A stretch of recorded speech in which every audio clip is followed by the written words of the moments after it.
Hello అందరికీ ముందుగా మీ అందరికీ సంక్రాంతి శుభాకాంక్షలు అండి. ఇవాళ నేను మా పాప మా హస్బెండ్ మా తమ్ముడు అయితే వెంపరాజ్ బిర్యానీ తినడానికి వెళ్తున్నాం గైస్. సో వెళ్ళగానే స్టార్టింగ్లో మనకి వెంపరాజ్ గారి వంటిల్లు కనిపిస్తుంది.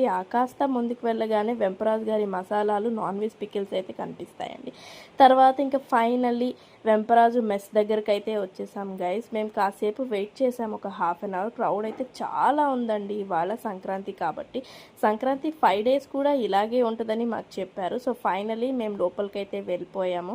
సో మేమైతే chicken fry piece biryani and అలాగే ప్రాన్స్ బిర్యానీ ఆర్డర్ చేసామండి. స్పెషల్లీ నాకు ఇక్కడ కర్డ్ రైతా అయితే చాలా ఇష్టం అండి. చాలా స్వీట్గా ఉంటుంది. బిర్యానీ అయితే చాలా స్పైసీగా ఉంటుంది. ఇంకా మా హస్బెండ్ మా తమ్ముడు అయితే బాగా ఎంజాయ్ చేశారండి. తిముత్యాల రైస్ కాబట్టి ఒక్కొక్క మెతుకు ఎలా పొడి పొడిలాడుతూ చాలా బాగుందండి. ఇక్కడ ఎర్ర పెరుగు చాలా ఫేమస్ అండి. 100 లీటర్ల పాలని 50 లీటర్ల వరకు మరిగించి దాన్ని తోడు పెడతారంట. దాని టెక్స్చర్ కూడా చాలా బాగుంది అండ్ టేస్ట్ కూడా బాగుంది. ఇంకా బయటకు వచ్చేసామండి తినేసి. బయటకు రాగానే ఇలా కర్రీస్ డిఫరెంట్ కర్రీస్ అమ్ముతున్నారు. మీరు కూడా భీమవరం వచ్చి వెంపరాజ్ బిర్యానీని అయితే అస్సలు మిస్ అవుద్ది గైస్, కంపల్సరీ తినండి. ఇలాంటి మరెన్నో వీడియోస్ కోసం like and subscribe to my channel Manjari vlogs.